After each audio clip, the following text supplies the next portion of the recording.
afternoon. Good afternoon. Please continue to enjoy your food, but we are going to start the program.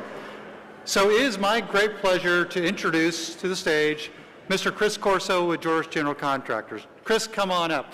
So Chris is on our board, and he serves as our Workforce Development Chair. It is such a great pleasure working for Chris. He's a great board member, great friend, and a great supporter of the Chamber. Chris, come on up.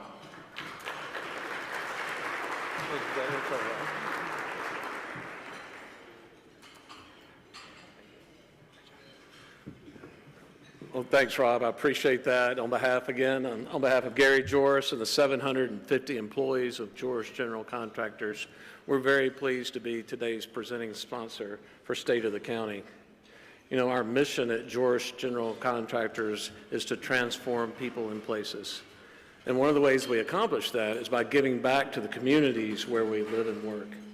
And I can't think of a better organization to be a part of to accomplish those means than being part of the Metro SA Chamber.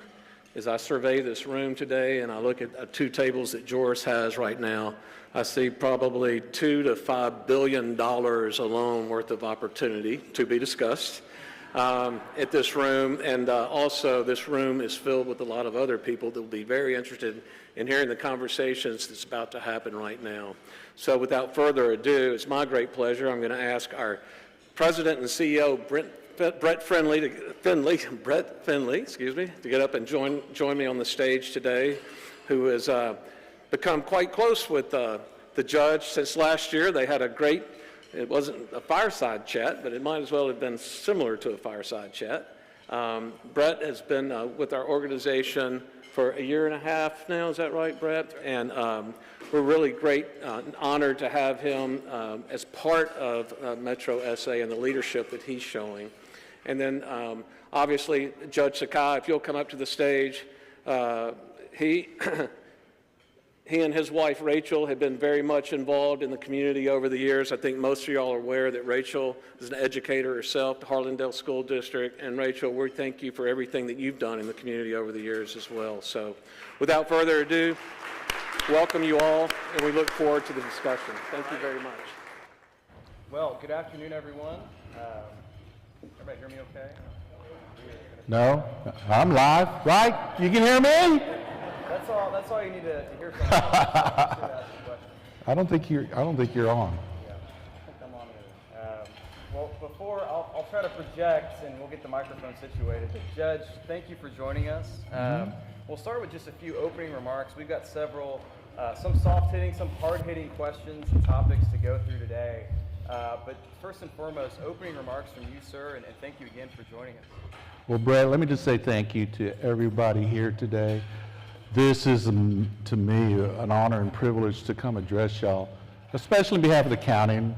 People don't recognize that, man, I'm in my third year, my first term, and, you know, my election cycle comes next after this current mayor and city council races. And so that's just the way things are. But it's been a pleasure to work with the Metro.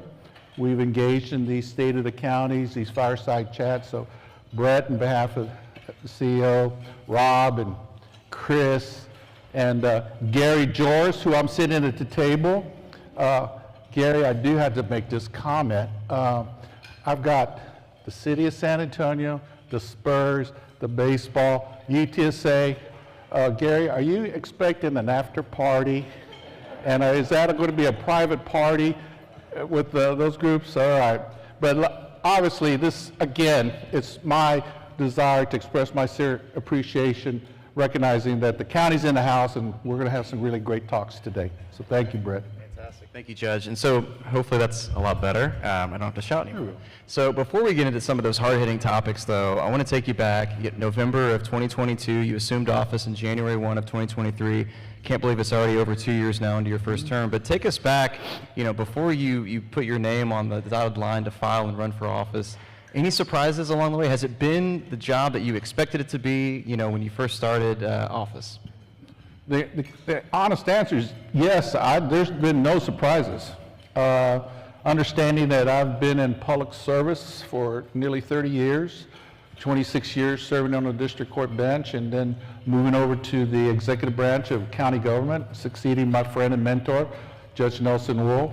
And so I had to make tough decisions in the courtroom, and really, I'll be honest with you, I have been blessed to provide that leadership, because I guess too, Brett, you know, one of the things I wanted to kind of discuss today is a matter of topic, and I've been saying this in regards to what this job means, and I've come to realize in regards to that question about any surprises, no, because leadership is about decision making.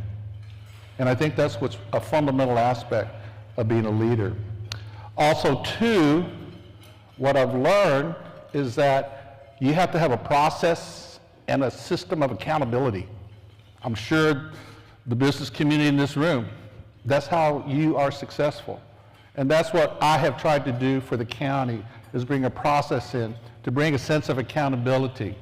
Because at the same time, I think the other thing that I've come to recognize is that in order to get what I've asked of the county, better customer service, is the fact, excuse me, that we basically put the right people in the right place. And so, if without personal privilege, Brett, I want to recognize my A-team, because in regards to what were your expectations, I put the best people, and they have been starting with me since day one, and I'm going to give a special shout out as a point of personal privilege. I want to recognize my staff, Matthew Polanco, Chief of Staff, Leticia Garcia, Chief Operations, Cynthia Koss, Director of Community Engagement, Jim Lefko, Director of Communications, Cynthia's Director of Community Engagement. Noah Barshop is not here today, my Director of Policy. Valerie Lopez, my Executive Assistant, and David Smith, County Manager, along with all the other county employees. I want to give them a round of applause for making me a success, in my opinion. And I'll close with this in regards to this question, in regards to leadership. You know, it's about execution, and it's about getting the job done. And I know in running for office, and I know all the electeds here and all the candidates, you know, everybody asks, what's your vision? And I'm not in any way diminishing. Vision is important because that tells the community where you want to go. But let me make this statement. Vision without execution is yet a dream. And so that's the reason why I want a special recognition for my A-team, the county staff. All will appreciate that. Fantastic, and I think there's mutual agreement across the board here. You've talked about what you've learned so far. You've got 18 months until re-election. Hopefully that's not new news, but if it is, surprise everyone. Judge, you're running for re-election in 2026. 18 months left or so in your term. What are you hoping to accomplish despite, you know, all the challenges and ups and downs, I'm sure, along the way? You know, it's to continue the platform that I came into since day one. We made a focus in on public safety, public health, especially mental health, and economic development. And we're going to continue on those platforms. And so I kind of can run through that. I mean, in regards to public safety, the county, and I applaud the fact that I believe I have all my colleagues in the quorum, and for those that go, oh, is that open? No, they're sitting all separate. We're not talking county business. But the Commissioner's Court has really stepped up in unison to make sure that we've added over 100 deputies to the Sheriff's Department, the Constable's Department. We've made a special effort that they get the resources. We've minimized the drama, so to speak, in regards to the law enforcement part. We really have seen the Sheriff and the Deputy Sheriff's Union come together and really work in harmony with Commissioner's Court. And we are going to have those constant tension points in regards to that. In regards to public health, we're creating a new Department of Health, but that's being led by Dr. Andrea Guerrero. I'm really excited because my predecessor, Judge Wolf, in that court committed nearly $20 million of ARPA money to mental health and to work with the 13 school districts to extend that. And I think that's going to be a really necessary part of what we can do to help support this government. Economic development, I've gotten into the middle of that. Took a trip to Japan last week, last year. And It was a week before this program. it was a last week, year, that's yeah. right. And in 1 week, we had 22 meetings, 5 press conferences, came away with that. I can tell you that we, as a result of that trip, we got Yamaguchi Heavy Industries that was going to Austin, Texas, and we pulled them, and they're going to set up shop. Actually, they have set up their headquarters here. We've got a couple others that are yet to be announced. We're excited about economic development, especially in the South Side with Commissioner Clay Flores and your precinct. We know that they're at Texas A&M San Antonio, the new UHS hospital that's going up to our public health department. We also know that JCB, guess what? Because of the national politics, they're doubling the size of their operation as they're building it out.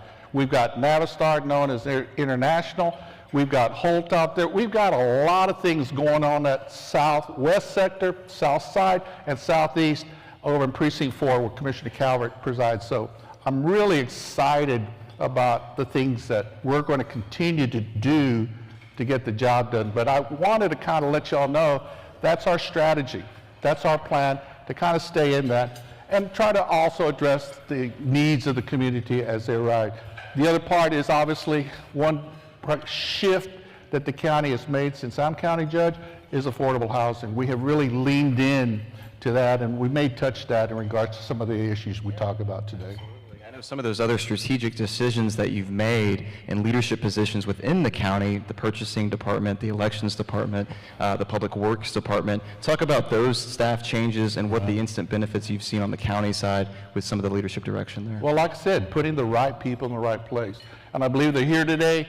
I got, well, one, it was Art Reinhardt, our new public works director, county engineer. I don't believe he's here today, but we have Gregory Galloway, our new purchasing agent, Michelle Carew, our elections administrator. Please stand and be recognized. There they are over there. You got any complaints? Go talk to them.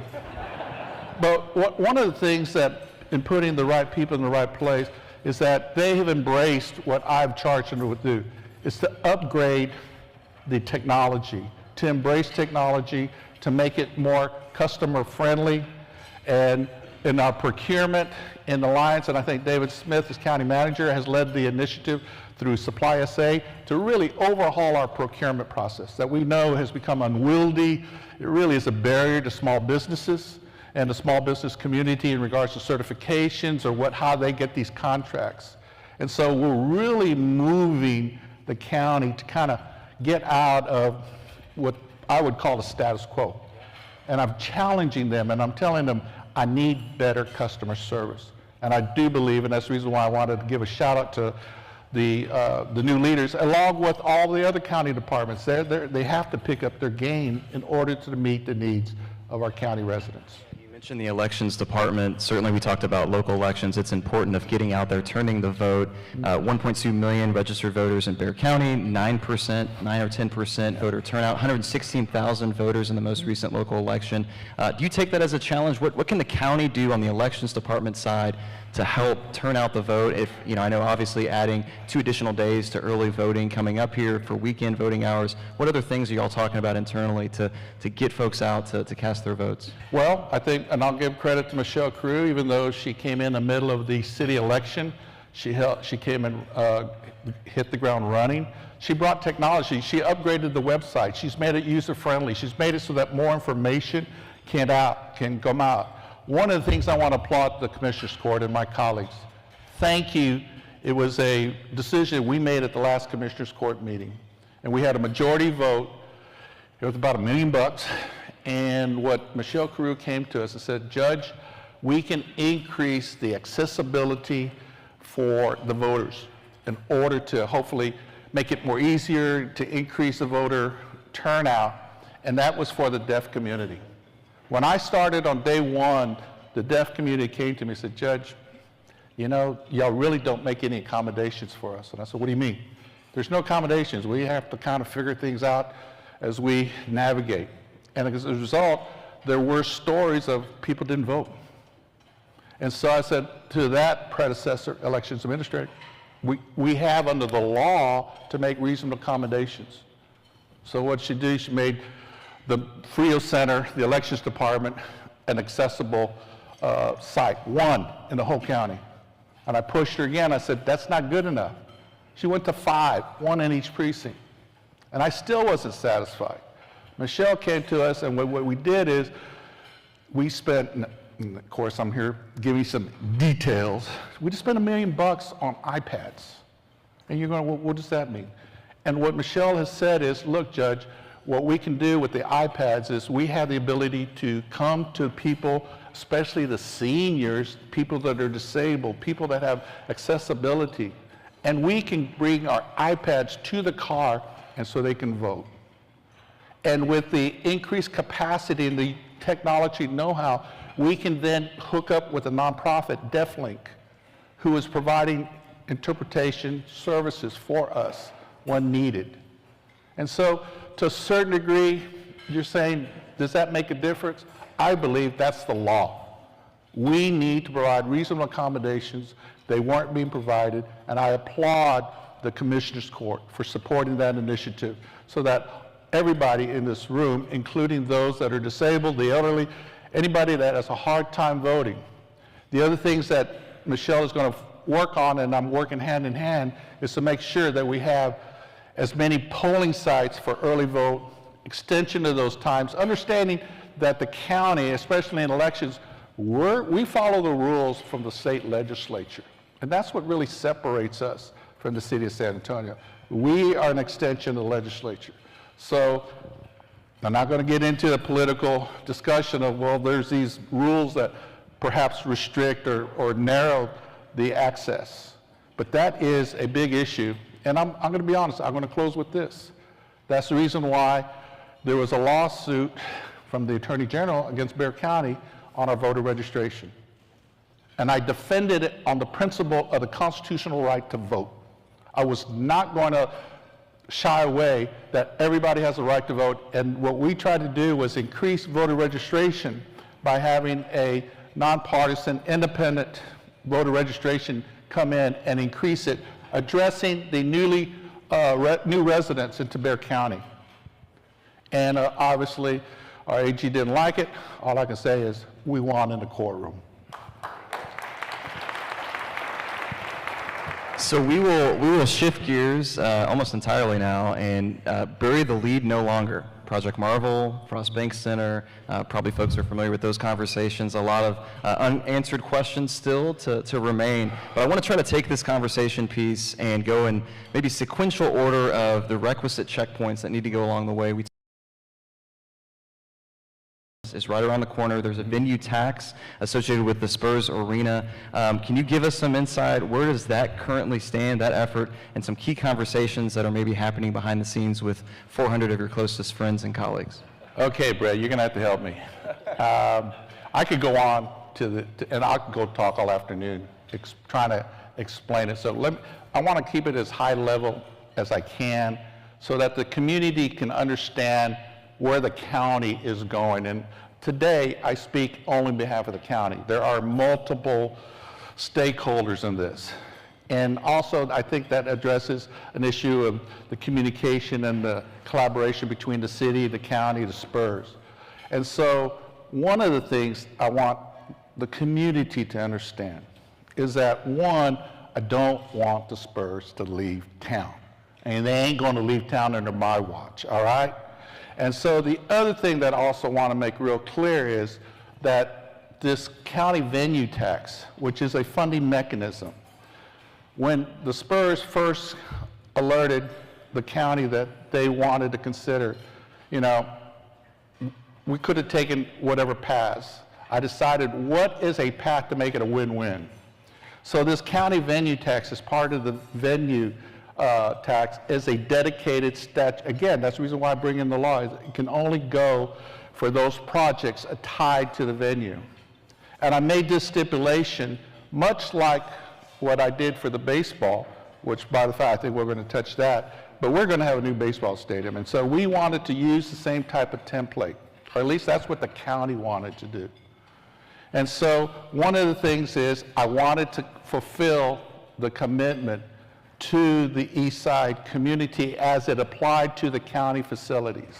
So my number one stipulation was we're going to have to take care of the Frost Bank Center.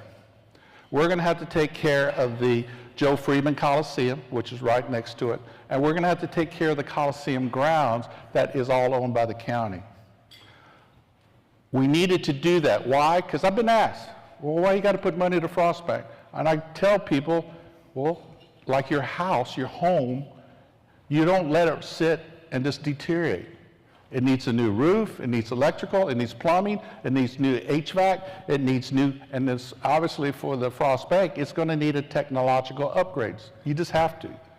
And so those are the things that what we've been able to do is we've been identified what are the costs. We know, and I will just publicly state it because it is now of record. If we pass a venue tax this November, it can raise $450 million. So I'm going to let y'all start doing the math. We've also cost out what that upgrade and to renovate the Frost Bank Center. We're going to have to do the same thing for the Freeman because, believe it or not, that whole facility makes money today with all the events that the Freeman has. Last but not least is the Coliseum grounds where the rodeo, sale, the sanitary livestock, I think Cody Davenport's in the house, along with Derek Howard, who helps run. We have to decide to make sure that that is going to be a viable facility when the Spurs decide to leave.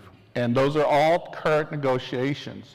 And so one of the things that we really wanted to make clear was that in order to protect this facility, we wanted to make sure that the county venue tax is going to make sure that the Frost Bank Center doesn't become the next Astrodome, right? Everybody seen the Astrodome? It sits there and rots. Two, we've got to make sure that the Coliseum grounds, especially with our affiliation. So as what we have started and we have committed to, and I know that we are working in good faith, we did this, knowing that, you know, the city has its own initiatives and it has its own ideas, and so does the county. We committed to an MOU. And so those are the fundamental building blocks for this discussion. The first MOU is with the city, the county, and the Spurs in order to figure out how we can help the Spurs find a new arena in the downtown area. Two is, and it's important, is an MOU with the Coliseum Advisory Board that owns the property and the rodeo. Why is that important? Because what we need to do if and when the Spurs leave, and Bobby's here in the house, we know that we got to have a sustainable, viable business plan for that facility. Guess what? The rodeo has said they're ready to step up, provide a year-round plan, but they're going to need improvements, and we're soon to get some cost issues on that. And so these MOUs are working in tandem along with the individual efforts of the city, the county, the Spurs, CAB, and the rodeo. And so what I'm wanting the public to understand, I want y'all to understand, is that what we're trying to do is we got to figure out how to make this a win-win. And that is something fundamental to me. That comes from my court experience. Hold it. When I see two disputes, if you really sit down and think about it, there's no reason why people can't come to a settlement. In custody cases year in and year out. I had some of the nastiest custody fights, and I had to work hard to tell both parents, you're working for the same interest, and that's for your children. And so what I'm asking you as a community is look at the best interest for the county, look at the best interest for the city. Let's make sure that the Spurs are going to stay here in town, and let's then have a viable plan so that the east side, and I'm going to put this in the room, in the cities here. That's the reason why I've asked that the Willow Springs Golf Course be included in that conversation. Because why? Because I see that as an opportunity to create an economic generator right at that site. Example, why can't that golf course become a premier golf course, just like the JW Marriott or the Hyde Hill Country? Why can't it be a place?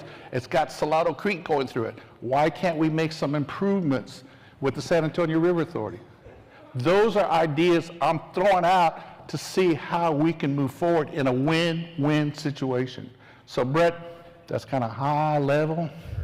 You know, the bottom line is the November election, and we're going to have to make a decision really quick in the next 30 days. Commissioners Court, I'm giving you the alert. We're going to have to make that decision to move forward with those elections. And then what we need to do is have the community embrace it as to why it's in the best interest of the community. It's an economic development. It's economic revitalization. It's to fulfill the promises to a community that I believe feel that those promises were unfulfilled.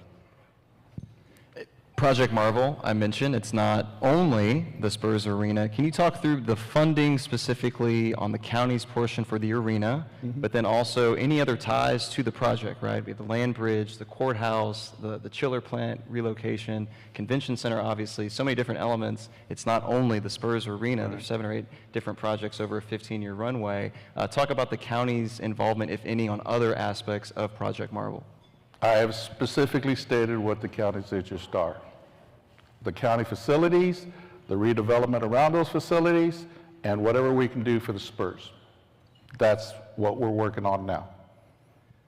As if there weren't enough nuances and intricacies with Project Marvel, with the Frost Bank Center East Side Revitalization Plan, you're also going to be dealing with, for sure, a new mayor for the city of San Antonio, as well as multiple city council members. How does that dynamic change the negotiating process? Obviously, this has been ongoing for more than a year now. Getting new faces in similar places, though, what's that dynamic going to look like from your purview? I understand. We are obviously, from watching the mayor's race and the council races, I'm putting it on record, we have 2 qualified candidates that are running for mayor. But they have very different views. They're on different sides of the political fence. They have different personalities. And I'm going to work with whoever wins the mayorship. And I'm going to deal with that but understanding, that's the reason why I kind of gave you some of the pertinent details, because the underpinning of this city, county, spur, rodeo cab is based on an MOU. We've taken that MOU, Memorandum of Understanding, and I've already taken it to Commissioners Court. The city has also done. We have at a high level in a non-binding contract agreed to the goals and principles that I've really overstated. So people can argue, well, what's the city and the county and why? Understanding that we've got an end game to get to. What are going to be the details and how much is it going to cost? Those are things yet to come. But in order to have this November election, we're going to have to get that information. I think the community, and I've heard, they want to see some openness and transparency, and that's the reason why the county came out early. That was a strategic decision that the Commissioners Court made to say, this is how much money we believe a county venue tax will yield. We've already put out what we think is going to be the cost out to the Frost Bank. We're soon going to get some cost estimates on what the rodeo needs in order for that they can provide a year-round sustainable plan. I'm really excited about the opportunities that all bring. And guess what? If we can, and that's a city-county negotiation, and there may be some push and pull on that, but if we get the Willow Springs Golf Course, I believe we have a game-changing event for the east side, and that was my commitment. And when all this conversation started, let's not forget the community. And that's going to be my message for the fall. I know everybody's focused, and I get the pushback, Judge, we're not going to you shouldn't give one dime to the Spurs. But at the same time, let me tell you, I pushed back at them. And I said, I want to see a show of hands. How many here are willing to let the Spurs leave? I have yet to see a hand go up. So it is going to take effort. I need Metro Chamber along with all the other chambers. I need the business community to all buy in to ultimately what the city, what the county, what the Spurs, what the CAB, and what the rodeo are going to do, and have confidence that we are making the best decision for this community. And I think if we do that in the right way, in an open, transparent way, everybody's going to be happy about the results. We'll shift gears to the northwest side of downtown, infrastructure, stadium conversations, 2025, not only for the sport of basketball, but also for baseball, minor league baseball specifically. Can you talk through, and I know you alluded to affordable housing, how did those baseball negotiations, it was pretty smooth, right, Judge? I mean, no hiccups along the way, no speed bumps? No, there was a lot of pushing and pulling and a lot of negotiation, and that's the thing that I wanted to say, that even though sometimes it gets reported the city and the county clash heads, you have to understand that I, as the county judge, along with my county commissioners, along with my county manager, we have a fiduciary duty. For those that can understand that term, I have a duty to protect the county. The mayor, the city council people, and the city manager and staff have a fiduciary to protect the city. That's the reason why sometimes those negotiations can get intense. I will tell you, sometimes I've yelled, but I yell respectfully, okay? And so, Thank you for not yelling at me on and I stage, say it by the way. very passionately, in order so that understanding that's how we will come to a good result, is that in regards to baseball, so that kind of circle back. Baseball's in the room, correct me if I say anything wrong. They came to the county saying, hey, can you help us? I actually, in my campaign, said, I ain't going to support no baseball stadium. And some people in some of these rooms go, judge, you know. And I said, look, I took that because I felt that that was important for me to represent to the community. But I also pledged that when baseball said, hey, you know, what can you do to help us? I sat and I said, look, 3 stipulations. No homeowner property tax. 2, you better put some substantive, substantial equity so that it's not just all on public finance.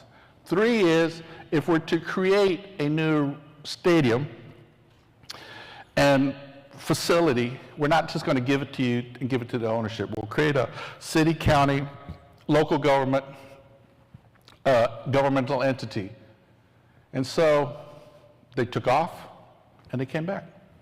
Judge, I think we can meet your stipulations, which then I said, oops, okay. And they did. And so what we moved forward was, as you know, we're using the TERS, Houston Street TERS, I believe, that's the city county TERS, which is going to pay for the bonds for the new baseball stadium.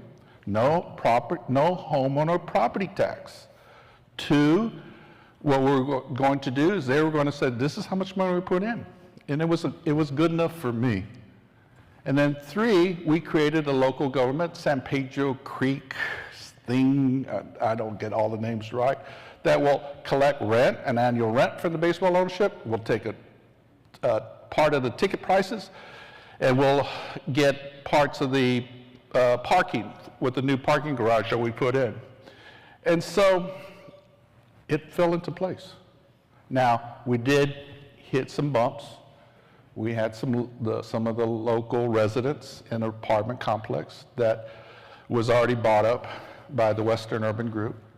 But they and the city accommodated them. We gave them a financial package to assist them to move out, extend leases, whatever. We made every reasonable accommodation for the residents.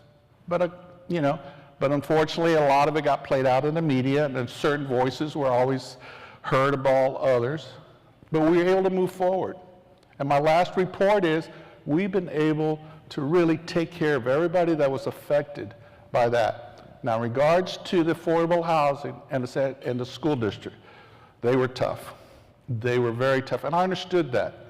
They had a piece of property that if we didn't make a deal, they weren't going to sign on. So they had a lot of leverage. So we had to get into intense conversations because they wanted this and they wanted that. And, we're like, no, we're not. I have my duty to protect the county and the county taxpayer. No. And so what we were able to accomplish was the fact, and I really am excited by the fact that we're partnering with the San Antonio Independent School District. I've asked that we expand it out to all the urban core, so to speak, the Harlandales, the Edgewoods, the South Sands, all those what we consider urban core, more or less within 410. and look about affordable housing, because in regards to that, this shifts the public discussion now that the only way those school districts are going to survive is that they have to increase enrollment. Under the current public finance of education, let's not even touch that, because there's a whole bunch of changes coming in, and we just don't know where public education is going to end up, and it don't look good. But in order for those school districts, so I'm willing to lean in and use whatever tools we have at the county, where we have our PFCs, public finance corporations. We know the city has its TERS. We know that the city has a robust housing program. The SHIP program is what I understand it. And so we want to be very intentional. Now, what I threw back at the school district, and if they're in the room today, they can verify that. I said, look, we need a partner. You're closing down all these schools. You got a lot of raw land out there. Why aren't you partnering up and finding whether these housing, affordable housing can be used on the existing property that you have? They hadn't thought of that. They always thought just repurpose the school building.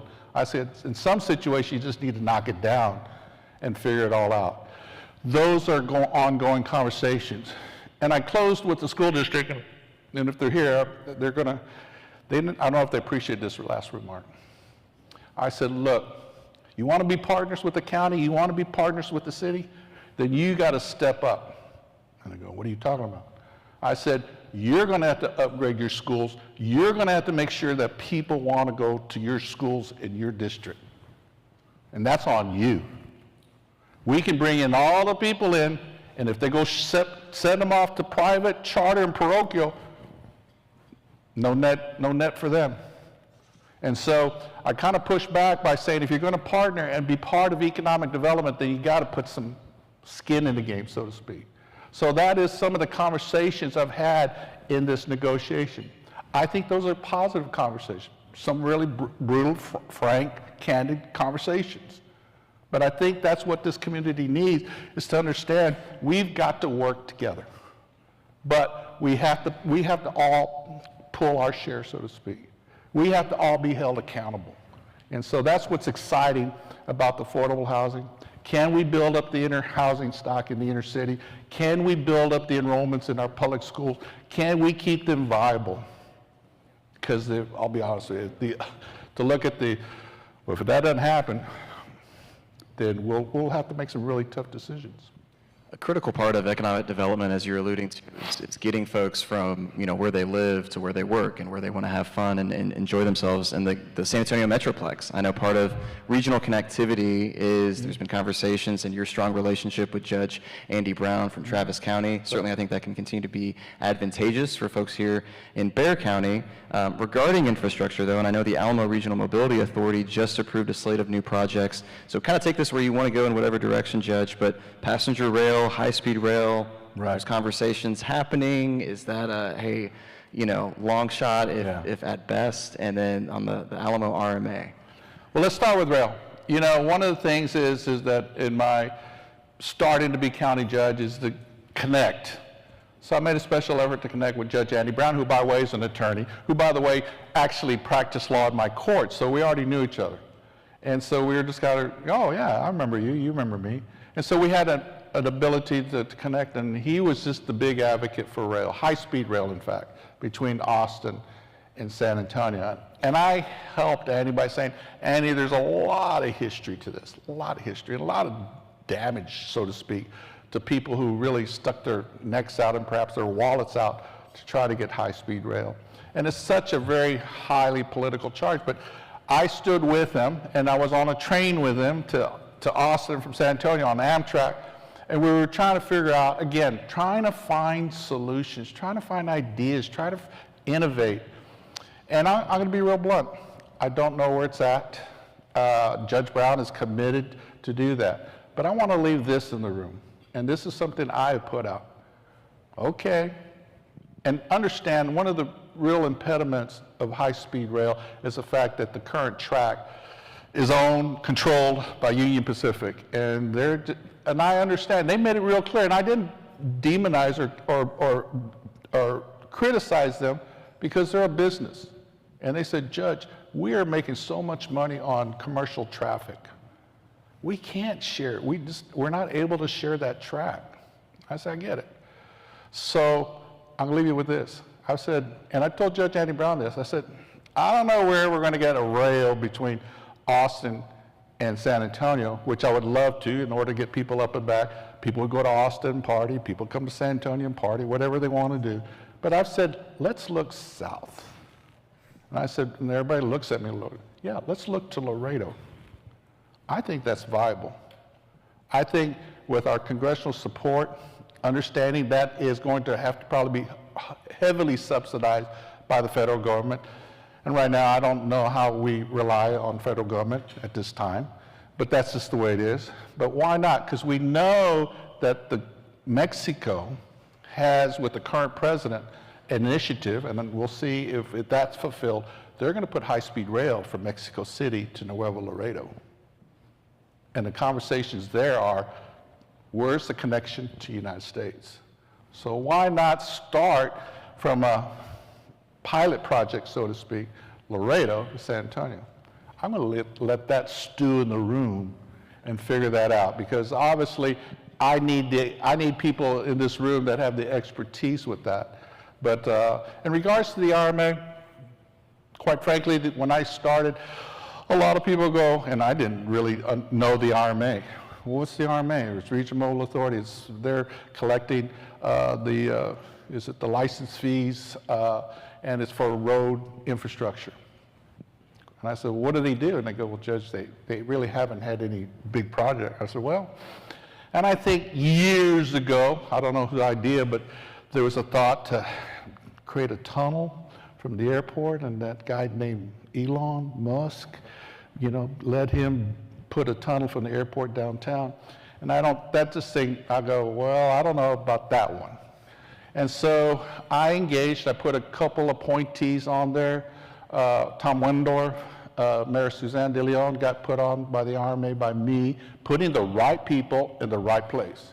Well, guess what? Their new projects that have come out and are on the books I'm excited about this. They want to make a huge commitment to the Alamo Ranch area to free up that congestion out there. And I'm going to tell you, I don't even want to go out there. The traffic congestion is horrible. So we got a project in Precinct 1, Commissioner Clay Flores, thank you for supporting that. And we've got some Precinct 4 projects. The biggest one I want is the Walsham Road, Commissioner Calvert, where we have that railroad, and that is just a barrier because of the amount of traffic, truck traffic going through there. And they want to either, I don't know, create an overpass, underpass, whatever. But we have some projects now on the books that we're looking to move forward to utilize those fees that have been dedicated there. So the RMA is engaged.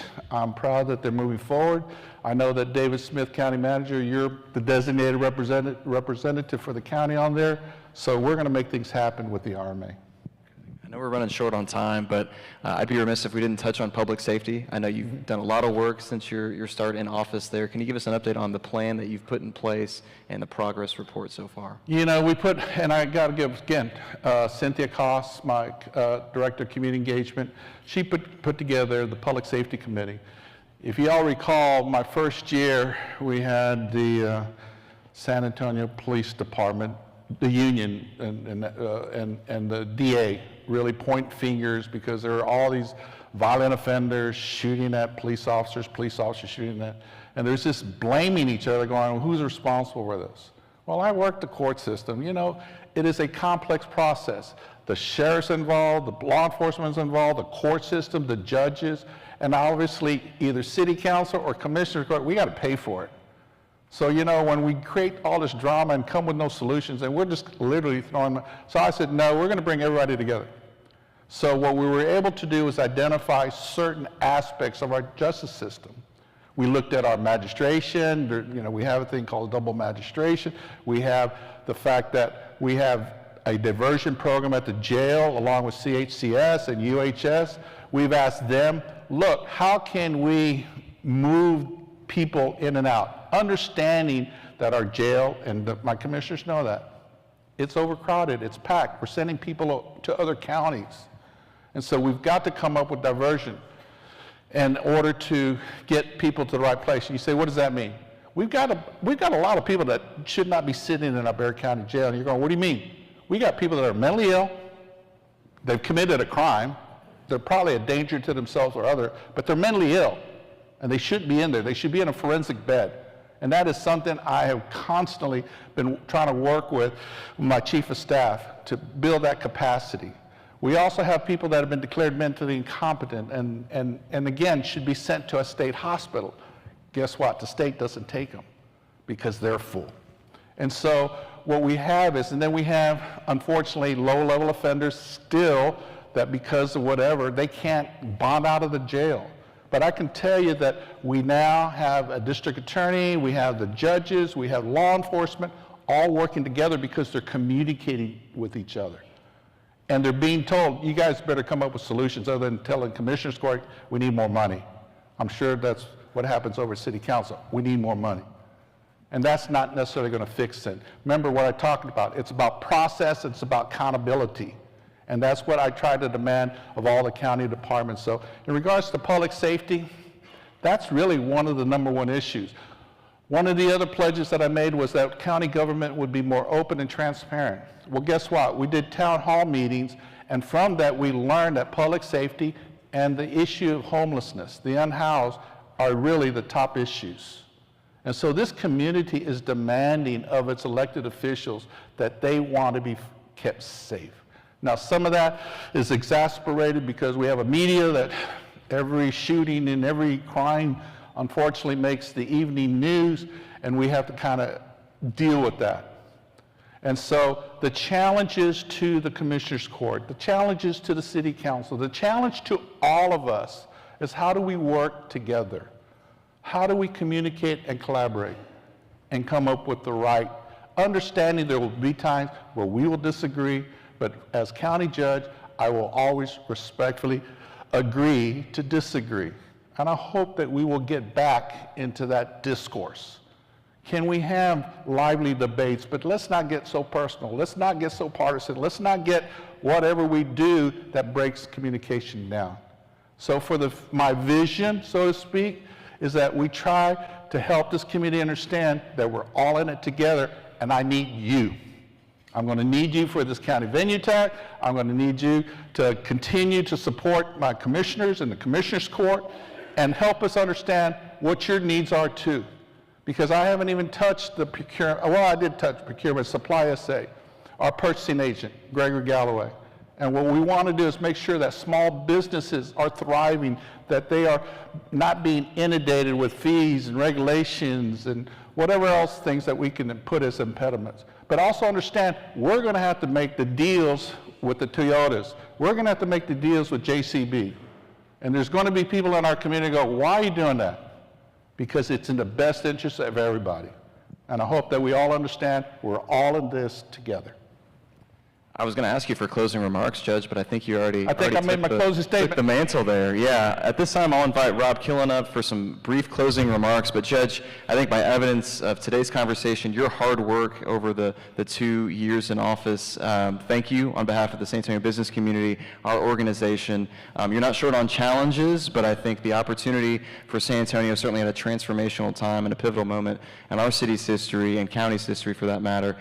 Thank you for being here today and all that you do for our community. If you'll help me give him a round of applause. Thank you. Judge Sakai, great job. Brett, amazing interview. Thank you all so much for being here. Thank you for participating. Remember to go vote. Really appreciate your support of the Metro SA Chamber. You all have a great afternoon.